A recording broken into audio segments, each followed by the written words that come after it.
আমি নিশা সুলতানা তন্দ্রা, প্রভাষক বাংলা বিভাগ, মাইলস্টোন কলেজ। মাইলস্টোন কলেজের বাংলা বিভাগের পক্ষ থেকে তোমাদের সকলকে জানাই স্বাগত। কেমন আছো সবাই? আশা করি প্রত্যেকেই ভালো আছো, সুস্থ আছো, নিরাপদে আছো। দৈশিক এবং বৈশ্বিক এই সংকটকালীন মুহূর্তে তোমরা সবাই জানো আমরা করোনা ভাইরাস নামক এক অদৃশ্য শত্রুর বিরুদ্ধে লড়াই করছি। কোভিড-19 থেকে রক্ষা পেতে আমাদের সকলকে মানতে হবে স্বাস্থ্যবিধি এবং সতর্ক ও সচেতন থেকে লড়াই করতে হবে এই অদৃশ্য শত্রুর বিরুদ্ধে। তোমরা জানো এই সংকটকালীন মুহূর্তেও তোমাদেরকে পড়াশোনার সাথে যুক্ত রাখতে মাইলস্টোন কলেজ বরাবরই আয়োজন করে আসছে অনলাইন ভিডিও ক্লাসের। আজকে আমি তোমাদের পাঠ্য তালিকার অন্তর্ভুক্ত একটি অত্যন্ত গুরুত্বপূর্ণ গদ্যাংশ নিয়ে আলোচনা করব। সেটি হচ্ছে প্রবাস বন্ধু সৈয়দ মুস্তফা আলী রচিত। তো চলো আমরা এই প্রবাস বন্ধু থেকে কি কি শিখতে পারবো সেই শিখন ফল নিয়ে একটু আলোচনা করে আসি। এই গদ্য থেকে আমরা প্রথমেই জানতে পারবো 1. ভ্রমণের বিচিত্র অভিজ্ঞতা সম্পর্কে, 2. আফগানিস্তানের প্রকৃতি ও পরিবেশ সম্পর্কে, 3. সেখানকার মানুষ ও তাদের জীবনযাপন পদ্ধতি সম্পর্কে, 4. আফগানিস্তানের সারল্য, অতিথিপরায়ণতা, দায়িত্ব সচেতনতা ও কর্তব্যবোধ সম্পর্কে জানতে পারবো, 5.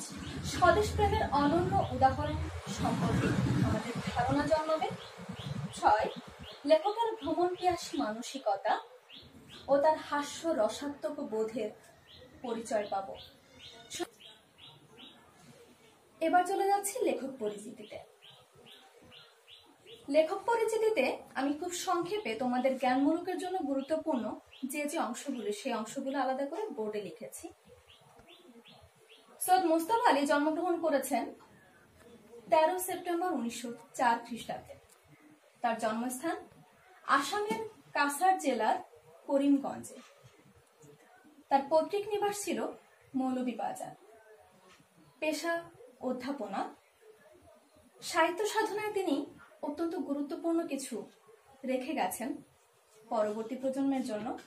তার সাহিত্য সাধনার মধ্যে উল্লেখযোগ্য রচনার মধ্যে দেশে বিদেশে, জলে ডাঙায়, পঞ্চতন্ত্র, চাচা কাহিনী, ময়ূরকণ্ঠী, ধূপছায়া, রাজা উজির, কটনা অশ্রু জল, ভবঘুরে ও অন্যান্য, বড়বাবু, হিটলার ইত্যাদি গুরুত্বপূর্ণ।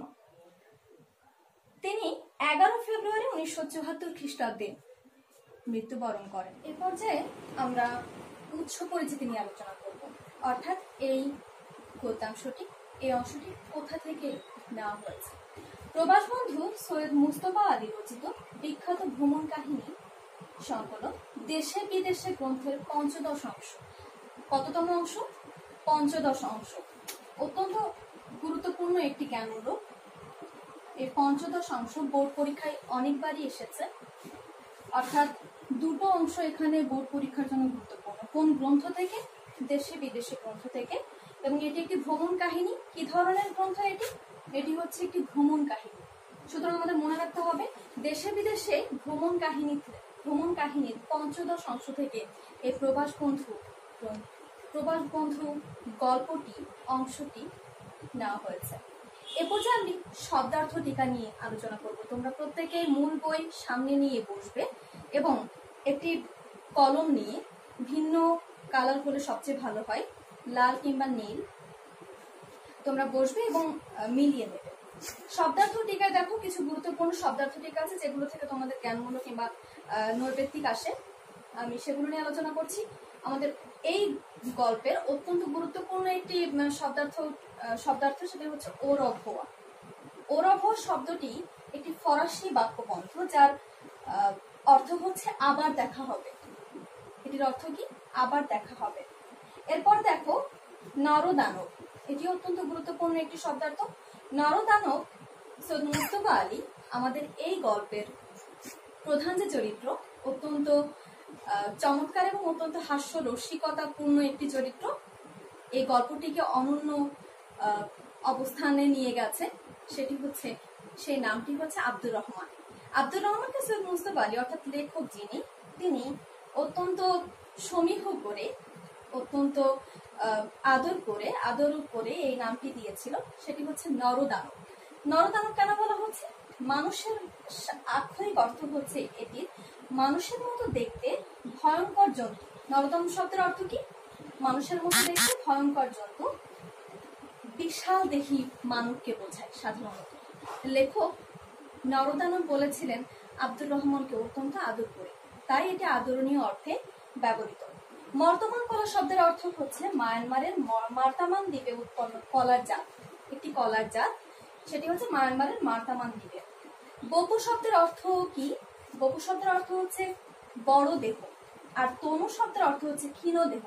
এই দুটো শব্দের অর্থ বহুবার বোর্ড পরীক্ষায় এসেছে, আমি দেখেছি প্রশ্ন পর্যালোচনা করলে তোমরা এটি দেখতে পারবে। বপু এবং তনু, তনু শব্দের অর্থ আমরা অনেকেই জানি, কিন্তু বপু শব্দের অর্থ তোমরা অনেকেই জানো না, জানতে না আজকে জেনে নাও। বড় দেহ, আর তনু শব্দের অর্থ হচ্ছে ছোট দেহ বা ক্ষীণ দেহ।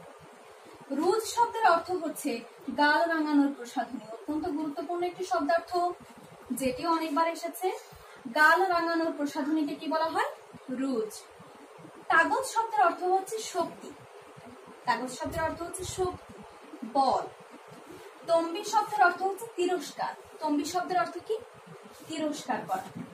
বারকস শব্দের অর্থ, এটা অত্যন্ত গুরুত্বপূর্ণ, আমি 3 স্টার দিয়েছি, দেখতেই পাচ্ছ 3 স্টার দিয়েছি এখানে। বারকস শব্দের অর্থ হচ্ছে কাঠের তৈরি, কানা উঁচু, বড় থালা। বারকস শব্দের অর্থ কি? কাঠের তৈরি, কানা উঁচু, বড় থালা। পুনরপি শব্দের অর্থ হচ্ছে পুনরায় বা আবার। ব্রহ্মরন্ধ্র শব্দের অর্থ হচ্ছে তালুর কেন্দ্রবর্তী ছিদ্র। আরো দু একটা অপ্রধান কিংবা কম গুরুত্বপূর্ণ কয়েকটি শব্দ অর্থ হচ্ছে, সেগুলো তোমরা দেখে নেবে এবং অত্যন্ত গুরুত্ব সহকারে এই অংশটি তোমরা পড়ে ফেলবে।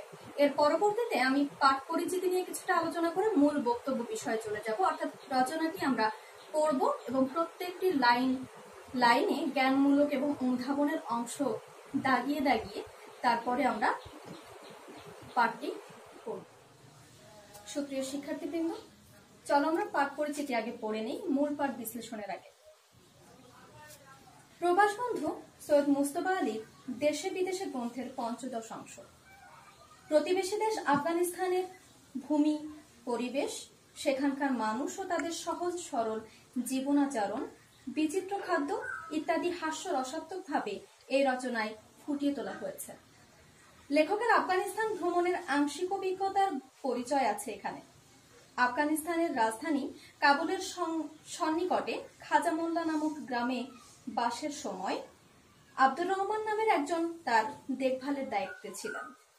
আফগান আব্দুর রহমান চরিত্রের মধ্যে সরলতা, স্বদেশপ্রেম, অতিথিপরায়ণতা ফুটে উঠেছে। আব্দুর রহমানের রান্না ও পরিবেশন করা খাবারের মধ্যে আফগানিস্তানের বিচিত্র ও সুস্বাদু খাদ্যবস্তুর পরিচয় পাওয়া যায়। আফগানিস্তানের প্রস্তরভূমি এবং একই সঙ্গে নিকট প্রতিবেশী এই জনপদের বরফ শীতল জলবায়ু আকর্ষণীয়। আব্দুর রহমানের সরল আতিথেয়তায় কখনো লেখকের ধৈর্যচ্যুতি ঘটলেও শেষ অবধি সৈয়দ মুজতবা আলী একে গ্রহণ করেছেন শ্রদ্ধার সঙ্গে।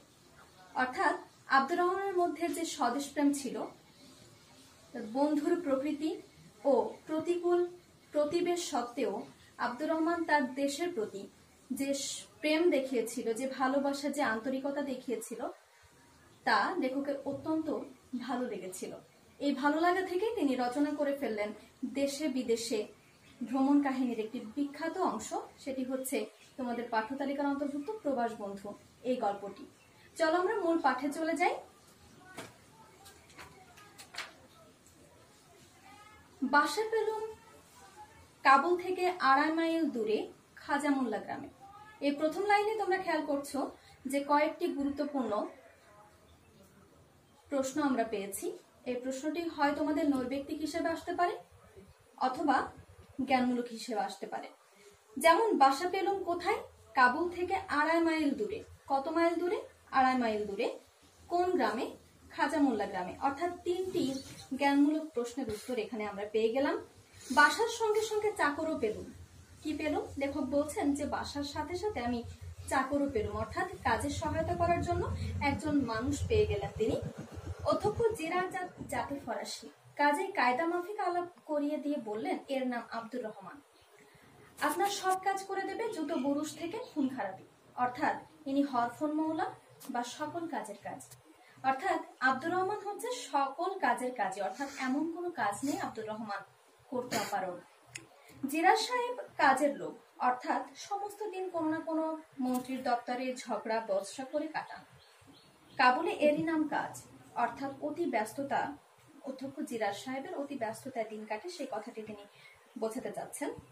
ও রভোয়া শব্দের অর্থ হচ্ছে আবার দেখা হবে, আমি শব্দার্থে দেখিয়েছিলাম তোমাদেরকে, অর্থাৎ বিকেলে দেখা হবে। তিনি বলছেন ও রভোয়া, বিকেলে দেখা হবে বলে চলে গেলেন।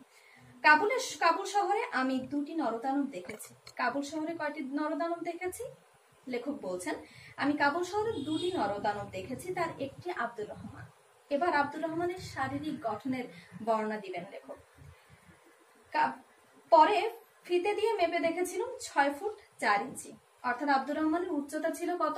6 ফুট 4 ইঞ্চি। এটি অত্যন্ত গুরুত্বপূর্ণ একটি জ্ঞানমূলক, যেটি অনেকবার এসেছে তোমাদের পরীক্ষায়। উপস্থিত লক্ষ্য করলাম লম্বায় মিলিয়ে চওড়ায়, অর্থাৎ লম্বাও যেরকম চওড়াও সেরকম, অর্থাৎ তার শারীরিক গঠন অতিকায় হস্তির মতো। তিনি একটি অত্যন্ত চমৎকার উপমা দিবেন। 2খানা হাত হাঁটু পর্যন্ত নেমে এসেছে, আঙুলগুলো দুকাদি মর্তমান কলা হয়ে ঝুলছে। মর্তমান কলা শব্দের অর্থ আমরা কি দেখেছিলাম? মর্তমান কলা শব্দের অর্থ হচ্ছে মায়ানমারের একটি বিশেষ কলার জাত হচ্ছে মর্তমান কলা। পাদুখানা ডিঙি নৌকার সাইজ। পাদুখানা কিসের সাইজ ছিল? ডিঙি নৌকার সাইজ।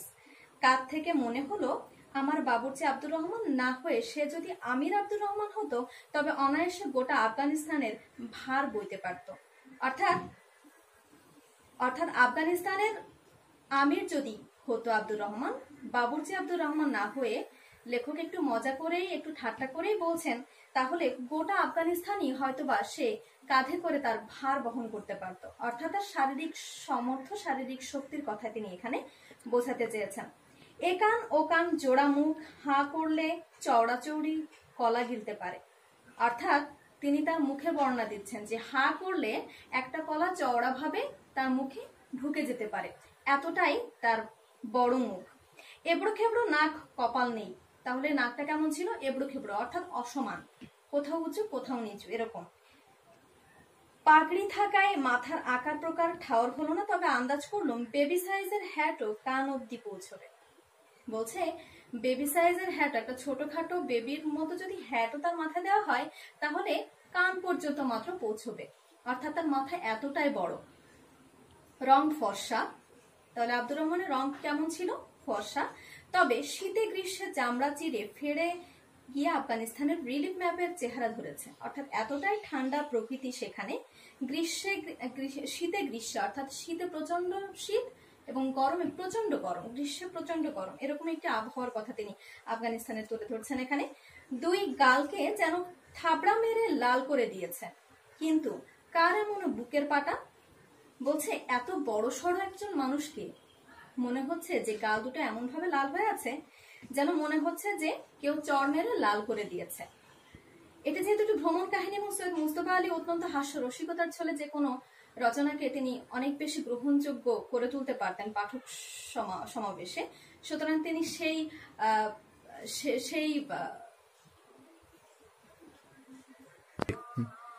সেই দক্ষতাকে কাজে লাগালেন। সুতরাং এখানে তিনি বলতে চাইলেন যে অত্যন্ত রসিকতার ছলে তিনি বললেন যে কেউ মনে হচ্ছে চড় মেরে গাল লাল করে দিয়েছে। রুজও তো মাপবার কথা নয়। রুজ মানে হচ্ছে এক ধরনের প্রসাধনী, আমি শব্দার্থে দেখেছিলাম, এক ধরনের প্রসাধনী যেটি গালে দিলে হালকা হালকা লাল রং কিংবা বিভিন্ন বর্ণ ধারণ করে, যেটি মেয়েরা হচ্ছে এখন ব্লাশন আমরা বলি। তোমরা যারা শিক্ষার্থী আছো তারা খুব সহজেই এটি বুঝতে পারবে। তিনি এমন একটি রঙের কথা বলছেন যে রুজও তো মাখবার কথা নয়। পরনে শিলোয়ার, কুর্তা আর ওয়াস্কিট। কি কি ছিল পরনে? ছিল হচ্ছে শিলোয়ার, কুর্তা আর ওয়াস্কিট। এই 3টি শব্দ তোমাদেরকে মনে রাখতে হবে। ঠোঁট দুটি দেখতে পেলুম না।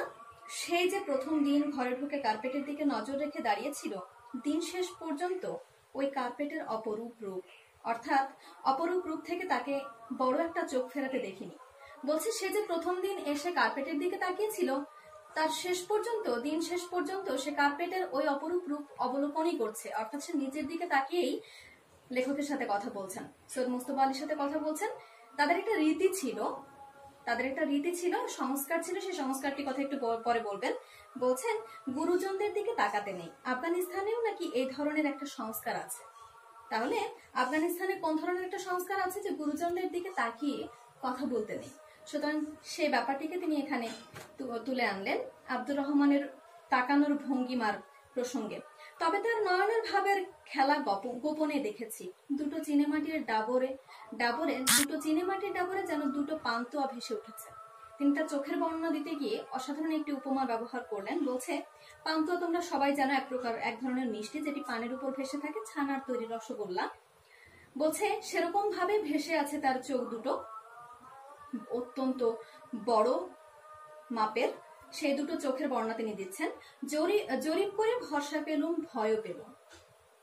তাহলে তিনি বলছেন জরিপ করে, অর্থাৎ সবকিছু মিলিয়ে এত অতিকায় একটি দেহাবরণ দেখে লেখক ভয় পেলেন এবং ভরসাও পেলেন যে তাকে রক্ষা করার জন্য একটি যেরকম ভাবে শারীরিক গঠনের মানুষ দরকার, দেহরক্ষী দরকার, সেরকম একজন দেহরক্ষী কিংবা কাজে সহায়তা করার জন্য যেরকম শক্তি সামর্থ্য দরকার, সেরকম একজন লোক তিনি পেয়ে গেছেন। এরকম ভাবে ভেবে তিনি ভরসা পেলেন, আবার ভয়ও পেলেন। এই লোকটা ভীমসেনের মতো রান্না তো করবেই, বিপদে আপদে ভীমসেনের মতোই আমার মুশকিল আসান হয়ে থাকবে। ভীম হচ্ছে একটা পৌরাণিক চরিত্র, তোমরা সকলেই জানো। ভীমের গায়ে ছিল প্রচন্ড শক্তি, সেই শক্তির সাথে আব্দুর রহমানের শরীরের শক্তির কথা সাথে তিনি তুলনা করছেন। কিন্তু প্রশ্ন, এ যদি কোনোদিন বিগড়ে যায়, বলছে এই শক্তি যদি কোনোদিন বিগড়ে যায়, এই শক্তিমান মানুষটা যদি কখনো বিগড়ে যায়, তাহলে তার কি অবস্থা হবে? কোনো একটা হদিসের সন্ধানে মগজ আতিপাতি করে খুঁজতে আরম্ভ করলো। অর্থাৎ তিনি চিন্তা জগতে খুঁজতে আরম্ভ করলেন যে এই পরিস্থিতিতে তিনি কি করবেন। উত্তর দিল কোথাও না, পল্টনে ছিল। আচ্ছা, রহমানকে তিনি জিজ্ঞাসা করলেন পূর্বে কোথায় কাজ করেছো? লেখক জিজ্ঞাসা করলেন পূর্বে কোথায় কাজ করেছো? উত্তর দিল কোথাও না, পল্টনে ছিল, মেসের চার্জে 1 মাস হলো খালাস পেয়েছি। রাইফেল চালাতে পারো? লেখক জিজ্ঞাসা করছেন তাকে যে রাইফেল চালাতে পারো? একগাল হাসলো। কি কি রাখতে জানো? একগাল হাসলো, তার মানে হচ্ছে সে রাইফেলও চালাতে জানে। কি কি রাখতে জানো? পোলাও, কুরমা, কাবাব, ফালুদা।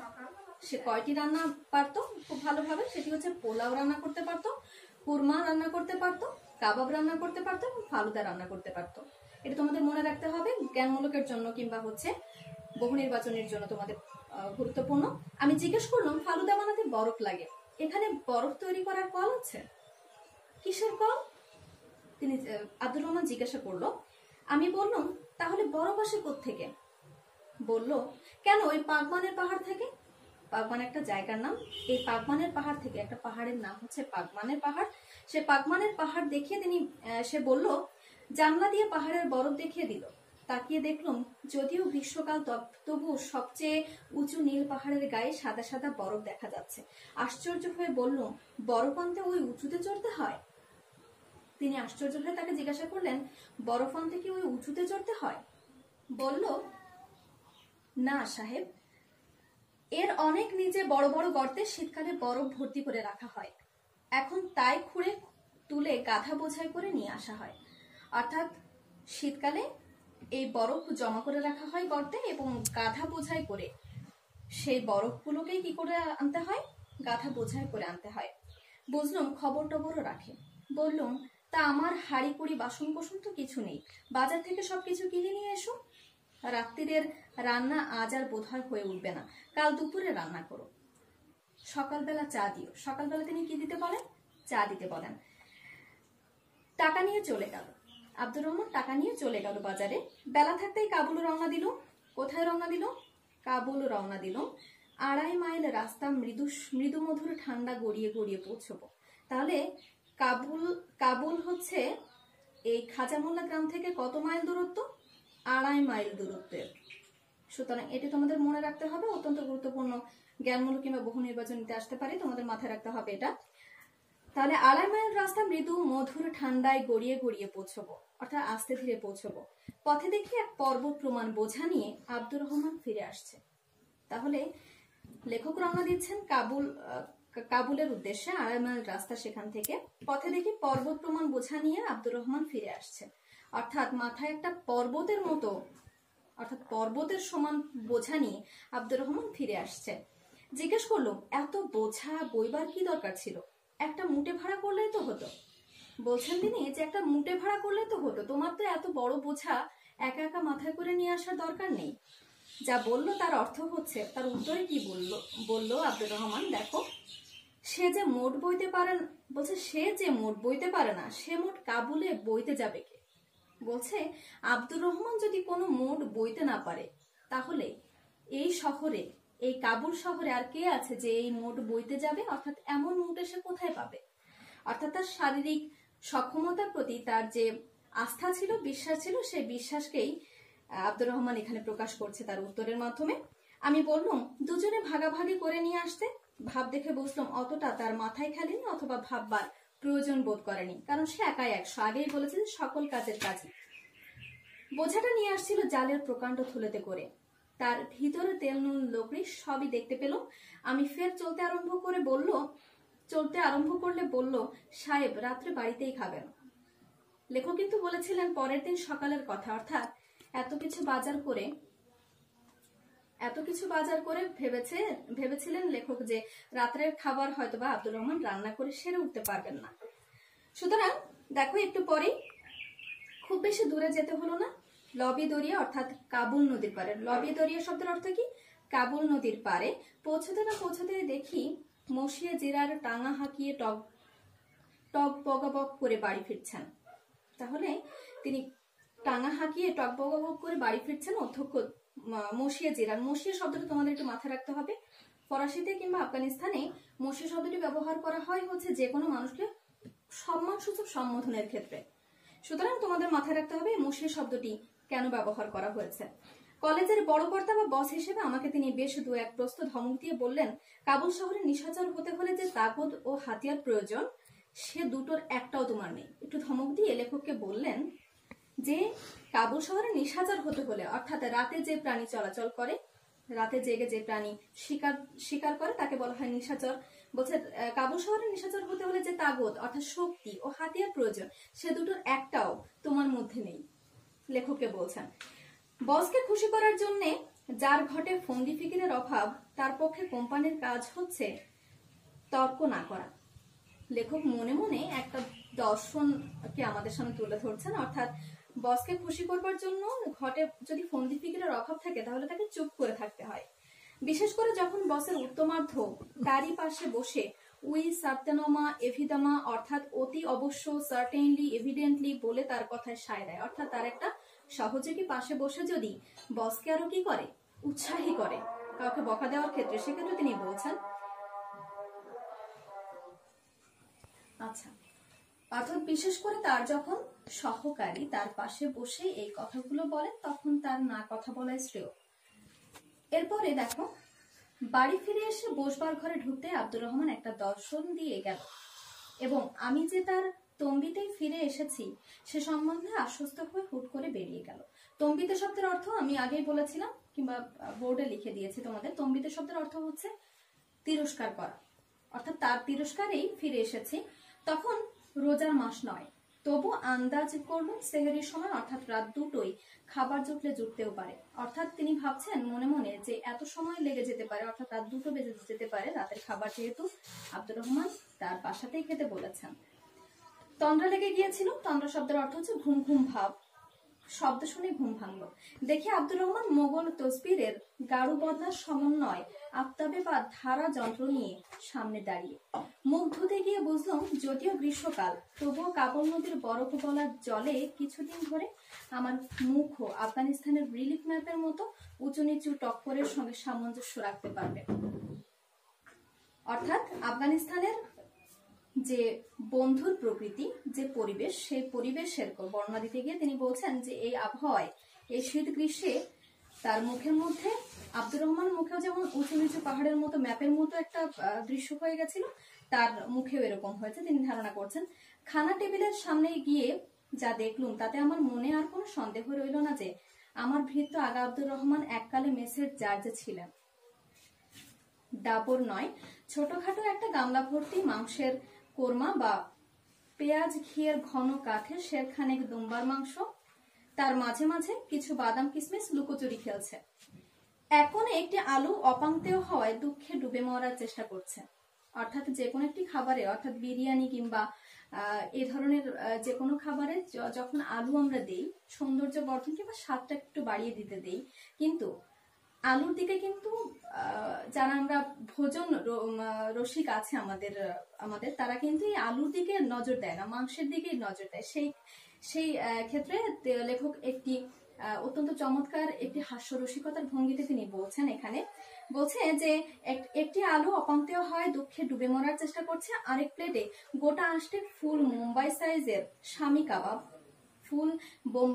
স্বামী কাবাব বারকোশ থালায়, বারকোশ শব্দের অর্থ হচ্ছে কাঠের তৈরি কানা উঁচু বড় থালা, এই থালায় এক ঝুড়ি কোপ্তা পোলাও আর তার উপরে বসে আছে একটি আস্ত মুরগি রোস্ট। তাহলে খাবারের বর্ণনা দিচ্ছেন যে আব্দুর রহমান কি কি রান্না করেছে তার জন্য। আমাকে থ হয়ে দাঁড়িয়ে থাকতে দেখে আব্দুর রহমান তাড়াতাড়ি এগিয়ে অভয়বাণী দিল, রান্নাঘরে আরো আছে। এটি তোমাদের এই যে রান্নাঘরে আরো আছে, শুধু এই অংশটি কিন্তু বোর্ড পরীক্ষায় অনেকবার তোমাদের অনুধাবনে এসেছে। অর্থাৎ কেউ যদি, লেখক একটু পরে বর্ণনা করবেন, কেউ যদি একজনের রান্নার ক্ষেত্রে 3 জনের রান্না করেন, সেক্ষেত্রে তাকে ধমক দেওয়া যায়। লেখক বলছেন সে যদি 6 জনের রান্না, একজনের জায়গায় যদি 6 জনের রান্না করে বসে, তাহলে সেক্ষেত্রে লেখকের কিংবা যে কারোরই নির্বাক হয়ে বসে থাকা ছাড়া কোনো উপায় থাকে না। বলছে একজনের রান্না না করে কেউ যদি 3 জনের রান্না করে তবে তাকে ধমক দেওয়া যায়, কিন্তু সে যদি 6 জনের রান্না পরিবেশন করে বলে রান্নাঘরে আরো আছে, তখন আর কি করার থাকে। অল্প শোকে কাতর, অধিক শোকে পাথর, এই লাইনটাও তোমাদের হচ্ছে অনুধাবনের জন্য অত্যন্ত গুরুত্বপূর্ণ। তোমরা একটু 3 স্টার কিংবা যে কোনো ভাবে মার্ক করে রাখবে। রান্না ভালো, আমার ক্ষুধাও ছিল, কাজে গড়পড়তা বাঙালির চেয়ে কিছু কম খাইনি। তার উপর অদ্য রজনী প্রথম রজনী, বলছে আজ রজনী, আজ রাত হচ্ছে প্রথম রাত, এবং আব্দুর রহমানও ডাক্তারি কলেজের ছাত্র, যেরকম তন্ময় হয়ে মরা কাটা দেখে, সেরকম আমার খাওয়ার রকম বহর দুই তার ডাবর চোখ ভরে দেখে নিচ্ছিল। অর্থাৎ বড় বড় চোখ দিয়ে একজন ডাক্তারি পড়া শিক্ষার্থী যেমন মরা কাটা দেখে, অর্থাৎ প্রথম দিন লাশ কাটা ঘরে যেমন সে লাশ কাটা দেখে গভীর মনোযোগের সঙ্গে, তেমনি করে তার রান্না করা খাবার লেখক কিভাবে খাচ্ছেন, কত তৃপ্তি সহকারে খাচ্ছেন, এই বিষয়টি দেখার জন্য আব্দুর রহমান তার দিকে অপলক দৃষ্টিতে চেয়েছিল। এই বিষয়টি বর্ণনা করছেন লেখক। আমি বললাম, ব্যাস উৎকৃষ্ট রেঁধেছ আব্দুর রহমানকে প্রশংসা করছে, ব্যাস উৎকৃষ্ট রেঁধেছ আব্দুর রহমান। অর্থাৎ এই মুহূর্তে লেখকের খাবার খাওয়া কিন্তু শেষ হয়ে গেছে, তিনি এটা বলতে ব্যাস শব্দটি ব্যবহার করেছেন। দেখো তারপরে একটা বিস্ময় সূচক চিহ্ন, এই চিহ্নের মাধ্যমে তিনি এক ধরনের কিছু বোঝাতে চাইলেন, অর্থাৎ তার পক্ষে আর কোনো কিছু খাওয়া সম্ভব নয়। আব্দুর রহমানের অন্তর্ধান, অর্থাৎ আব্দুর রহমান চলে গেল, ফিরে এলো হাতে এক থালা ফালুদা নিয়ে। কি নিয়ে ফিরে এলো? ফালুদা নিয়ে।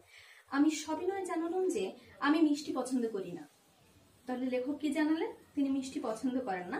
আব্দুর রহমান পুনরূপী অন্তর্ধান, অর্থাৎ সে পুনরায় চলে গেল, আবার ফিরে এলো এক ডাবর নিয়ে। আব্দুর রহমান পুনরূপী অন্তর্ধান, অর্থাৎ সে পুনরায় আবার চলে গেল, আবার ফিরে এলো এক ডাবর নিয়ে পেঁজা বরফের গুঁড়োয় ভর্তি, অর্থাৎ বরফ গুঁড়ো করা। পেঁজা শব্দের অর্থ হচ্ছে, তুলোর ক্ষেত্রে আমরা পেঁজা শব্দের ব্যবহার করি। পেঁজা শব্দের অর্থ হচ্ছে যখন তোষক কিংবা বালিশ তৈরি করার জন্য যারা তৈরি করে, তারা কিন্তু তুলোটাকে ছাড়ানোর জন্য, অর্থাৎ আরো বেশি নরম করার জন্য পিটিয়ে কিংবা যে কোনো যন্ত্রের মাধ্যমে, এখন আধুনিক যন্ত্র বের হয়েছে, সেই যন্ত্রের মাধ্যমে তুলোটাকে পিষে ফেলে। এই পেশা জিনিসটাকে বাংলায় বলা হয় পেঁজা। ঠিক আছে, তোমরা একটু মাথায় রাখবে এটা। পেঁজা বরফের গুঁড়োয় ভর্তি। আমি বোকা বনে জিজ্ঞাসা করলাম, এ আবার কি? আব্দুর রহমান উপরের বরফ সরিয়ে দেখালো নিচে আঙুর, মুখে বলল, বাগেবালার বরফি আঙুর তামাম আফগানিস্তানে মশহুর। অর্থাৎ আফগানিস্তানে এই খাবারটি খুবই বিখ্যাত, বাগেবালার বরফি আঙুর। অর্থাৎ এই খাবারটার নাম হচ্ছে বাগেবালার বরফি আঙুর। বলেই একখানা শশারে কিছু বরফ আর গোটা কয়েক আঙুর নিয়ে বসলো। আমি আঙুর খাচ্ছি, ও ততক্ষণ এক একটা করে হাতে নিয়ে সেই বরফের টুকরোই ঘুরিয়ে ফিরিয়ে অতি সন্তর্পণে ঘষে মেয়েরা যেরকম আচারের জন্য কাগজে নেবু পাথরের শিলেই ঘষে, বুঝলুম বরফ ঢাকা থাকা সত্ত্বেও আঙুর যথেষ্ট হিম হয়নি বলে এই মোলায়েম কায়দা।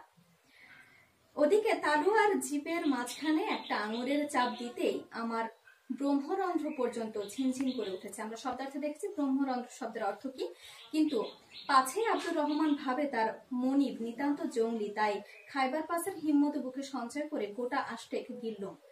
বলছে তার কষ্ট হওয়া সত্ত্বেও, লেখকের কষ্ট হওয়া সত্ত্বেও সে গোটা আষ্টেক অর্থাৎ আটটার মতো আঙুর তিনি গিলে ফেললেন, অর্থাৎ খেয়ে ফেললেন, কিন্তু বেশিক্ষণ চালাতে পারলাম না। ক্ষান্ত দিয়ে বললাম, যথেষ্ট হয়েছে আব্দুর রহমান, এবার তুমি গিয়ে ভালো করে খাও। তার উপরে কিছুটা বিরক্ত হয়ে লেখক বলছেন, এবার তুমি গিয়ে ভালো করে খাও, আমার খাওয়া শেষ হয়ে গেছে। কার গোয়াল কেদায় ধুয়ো, অর্থাৎ পেট হচ্ছে লেখকের, কিন্তু সেটা ভরানোর দায়িত্ব যেন আব্দুর রহমান নিয়েছে।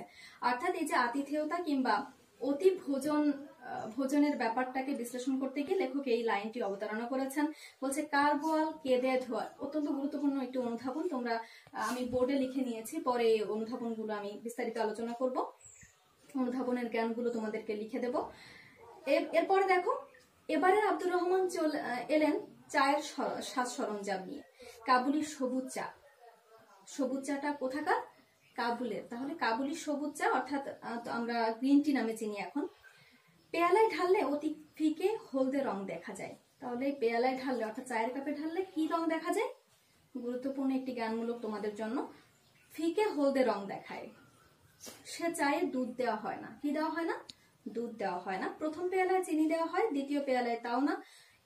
তারপর ওইরকম তৃতীয় চতুর্থ কাবুলিরা পেয়ালা 6 খায়। কয় পেয়ালা খায়?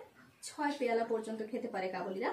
অবশ্যই পেয়ালার সাইজ খুব ছোট, কফির পাত্রের মতো। পেয়ালার সাইজ কেমন ছিল?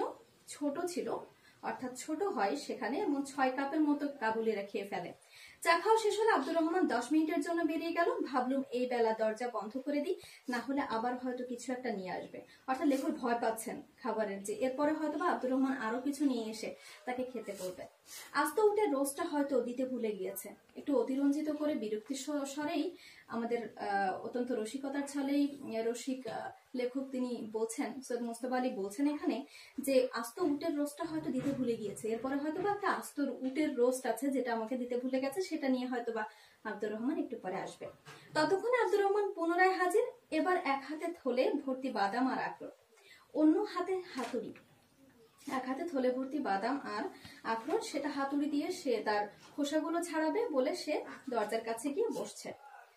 ধীরে সুস্থে ঘরের এক কোণে পা মুড়ে বসে বাদাম আখরোটের খোসা ছাড়াতে লাগলো। এক মুঠো আমার কাছে নিয়ে এসে দাঁড়ালো, মাথা নিচু করে বলল, আমার রান্না হুজুরের পছন্দ হয়নি। এই অংশটি তোমাদের অনুধাবনের জন্য অত্যন্ত গুরুত্বপূর্ণ। যে আমার রান্না হুজুরের পছন্দ হয়নি, সেটা আব্দুর রহমান কিভাবে বলছে? মাথা নিচু করে। অর্থাৎ এটা তাদের একটি সহজাত রীতি কিংবা সংস্কারের মধ্যে পড়ে। কে বললো পছন্দ হয়নি? তবে ভালো করে খেলেন না যে? বলছে তবে ভালো করে খেলেন না কেন? আব্দুর রহমান তাকে জিজ্ঞাসা করছে যে তবে ভালো করে খেলেন না কেন, লেখককে জিজ্ঞাসা করছে। আমি বিরক্ত হয়ে বললাম, কি আশ্চর্য, তোমার বপুটার সঙ্গে আমার তনুটা মিলিয়ে দেখো দেখিনি। বলছে তোমার বপু, আমি শব্দার্থে দেখিয়েছিলাম তোমাদেরকে, বপু শব্দের অর্থ হচ্ছে বড় দেহ। বলছে তোমার বড় দেহের সঙ্গে আমার এই ছোট্ট দেহের প্রয়োজন অনুযায়ী কতটুকু আমি খেতে পারি সেটা একটু মিলিয়ে দেখো তো। কাকে বলছে? আব্দুর রহমানকে বলছে। তার থেকে আন্দাজ করতে পারো না আমার পক্ষে কি পরিমাণ খাওয়া সম্ভবপর? আব্দুর রহমান তর্কাতর্কি না করে ফের সেই কোণে গিয়ে আখরোট বাদামের খোসা ছাড়াতে লাগলো। অত্যন্ত বিনয়ী একটি ভাব আমরা আব্দুর রহমানের মধ্যে দেখতে পাচ্ছি। এই চরিত্রটি বিশ্লেষণ করতে তোমাদের প্রশ্ন আসতে পারে। এই চরিত্রটির প্রত্যেকটি ব্যাপার তোমাদেরকে এই জন্য খুব গুরুত্ব সহকারে দেখতে হবে, খুব সচেতন ভাবে, সতর্ক ভাবে দেখতে হবে। তারপর আপন মনে বলল, কাবুলের আবহাওয়া বড়ই খারাপ। পানি তো পানি নয়, সে যেন গলানো পাথর। পেটে গিয়ে এক কোণে যদি বসতো তবে ভরসা হয় না তার কোনোদিন বেরোবে। কাবুলের হাওয়া তো নয়, যেন আতশবাজির হলকা। অর্থাৎ লেখক এতটাই এটিকে সুন্দরভাবে বিশ্লেষণ করতে চাচ্ছেন যে আতশবাজির হলকা যেমন করে বিচ্ছুরিত হয়, তেমন ভাবে বিচ্ছুরিত হয় এই পানি। মানুষের খিদে হবেই বা কি করে? এই প্রতিকূল পরিস্থিতি এবং আবহাওয়াকে বিশ্লেষণ করতে গিয়ে লেখক এই অংশটিকে এভাবে করে বর্ণনা করেছেন। আমার দিকে না তাকিয়ে অতঃপর জিজ্ঞাসা করলো, হুজুর কখনো পানশির গিয়েছেন? পানশির একটি জায়গার নাম আমরা দেখবো, উত্তর আফগানিস্তানের একটি জায়গা পানশি। সে আবার কোথায়? উত্তর আফগানিস্তান। আব্দুর রহমান উত্তর দিচ্ছে উত্তর আফগানিস্তান। আমার দেশ সে কি জায়গা? একটা বিস্ময় সূচক চিহ্ন দেখো। একটা আস্ত দুম্বা খেয়ে এক ঢোক পানি খান, আবার খিদে পাবে। বলছে যদি আপনি একটা আস্ত দুম্বা খেয়ে এক ঢোক পানি খান, তার পরপরই আবার ক্ষুধা লেগে যাবে। আকাশের দিকে মুখ করে একটা লম্বা দম নিন, মনে হবে তাজি ঘোড়ার সঙ্গে বাজি রেখে ছুটতে পারি। বলছে পানশিরের মানুষ তো পায়ে হেঁটে চলে না, বাতাসের উপর ভর করে চলে, ভর করে যেন উড়ে যায়। তাহলে এই অংশটিকে একটু অতিরঞ্জিত করে এবং কাবুল শহরে, উত্তর আফগানিস্তানে পানশিরি এটা হচ্ছে তার জন্মস্থান, এটা এই শহরের বর্ণনা দিতে গিয়ে সে একটু অতিরঞ্জিত করেই বলছে যে পানশিরের মানুষ তো পায়ে হেঁটে চলে না, বাতাসের উপর ভর করে যেন উড়ে চলে যায়। অর্থাৎ তাদের শারীরিক সক্ষমতা এত বেশি এবং তারা ভোজন রসিক, এবং সেই ভোজন রসিকতার ব্যাপারটিকে তিনি এখানে তুলে ধরছেন। বলছে শীতকালে সে কি বরফ পড়ে, অর্থাৎ ভৌগোলিক পরিবেশ এবং তাদের জীবনযাপন পদ্ধতি কেমন সে পদ্ধতি নিয়ে আলোচনা করছেন এখানে। শীতকালে সে কি বরফ পড়ে? বলছে অনেক বরফ পড়ে শীতকালে। মাঠ, পথ, পাহাড়, নদী, গাছপালা সব ঢাকা পড়ে যায়, খেতে খামারে কাজ বন্ধ, বরফের তলায় রাস্তা চাপা পড়ে গেছে, কোনো কাজ নেই, কর্ম নেই, বাড়ি থেকে বেরোনোর কথাই ওঠে না। আহা সে কি আরাম!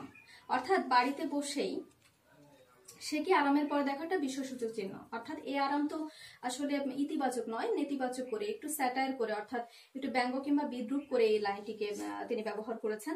লোহার বারকোষে আঙার জ্বালিয়ে তার উপর ছাই ঢাকা দিয়ে কম্বলের তলায় চাপা দিয়ে বসবেন গিয়ে জানালার ধারে।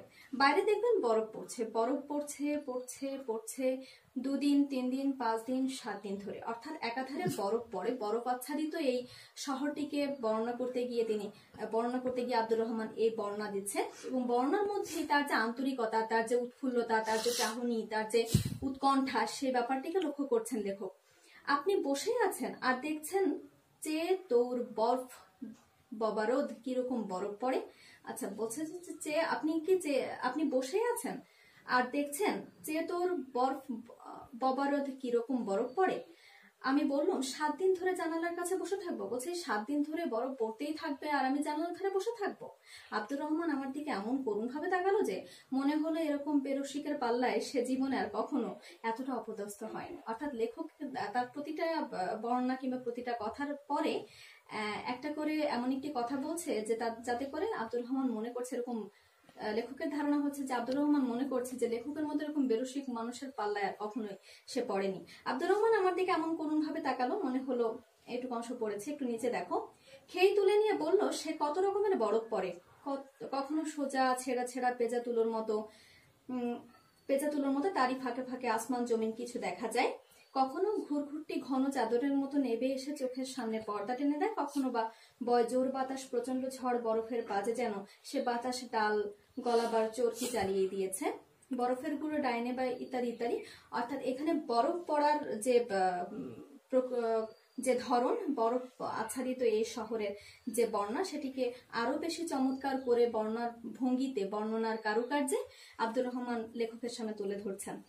একটু পরে দেখো সেই ঝড়ে ধরা পড়লে রক্ষে নেই, কোথা থেকে কোথায় উড়িয়ে নিয়ে চলে যাবে। অর্থাৎ বরফের ফলে কি হয়, বরফ পড়ার ফলে সেখানে প্রচন্ড পরিমাণে বাতাস, বরফ ঝড় যেটাকে বলে, তুষার ঝড় যেটাকে বলে, সেটা হয় এবং গাদা গাদা পাজা পাজা বরফ পড়ে সেখানে। কিন্তু তখন সে বরফের পাজা সত্যিকার কম্বলের মতো ওম দেয়, তার তলায় মানুষকে 2 দিন পরেও জ্যান্ত পাওয়া গিয়েছে। আচ্ছা বলছে এই বরফের নিচে অনেকে পড়ে যায় এবং সেখানে পড়লে তার আর অস্তিত্ব রক্ষা করার কোনো ধরনের কোনো আশা কিংবা প্রত্যাশা থাকে না। একদিন সকালে ঘুম ভাঙলে দেখবেন বরফ পড়া বন্ধ হয়ে গিয়েছে, সূর্য উঠেছে সাদা বরফের উপর, সে রোশনির দিকে চোখ মেলে তাকানো যায় না, কাবুলের বাজারে কালো চশমা পাওয়া যায়। অর্থাৎ এত পরিমাণে বরফ পড়ে এবং সেখানে যদি সূর্যের আলো পড়ে সেটা আরো বেশি সাদা দেখায় এবং এত বেশি সাদা দেখায় যে চোখে ধাঁধা লেগে যায়। সুতরাং সেই ধাঁধা থেকে বাঁচতে গিয়ে সেই শহরে, কাবুল শহরে কালো চশমা পাওয়া যায়, কালো চশমা দিয়ে সেখানে সেই আবহাওয়ার সাথে, প্রতিকূল পরিবেশের সাথে মানিয়ে নিতে হয়, এ বিষয়টি তিনি বলছে যে হাওয়া দম নিয়ে বুক ভরবেন তাতে একরত্তি ধুলো নেই। বলছে যে কাবুলের বাজারে কালো চশমা পাওয়া যায়, তাই পরে তখন বেড়াতে বেরোবেন। লেখককে বলছেন যে হাওয়া দম নিয়ে যে হাওয়া দম নিয়ে বুক ভরবেন তাতে একরত্তি ধুলো নেই, বালু নেই, ময়লা নেই। ছুরির মতো ধারালো ঠান্ডা হাওয়া নাক, মগজ, গলা, বুক চিরে ঢুকবে, আবার বেরিয়ে আসবে ভিতরকার সব ময়লা ঝেঁটিয়ে নিয়ে। অত্যন্ত গুরুত্বপূর্ণ একটি অংশ, এখান থেকে অনুধাবন আসবে তোমাদের। এই অংশটি অনুধাবন আসবে, আমি বোর্ডে লিখেছি, একটু পরে তোমাদেরকে আলোচনা করব। একরত্তি ধুলো নেই, বালু নেই, ময়লা নেই, ছুরির মতো ধারালো ঠান্ডা হাওয়া।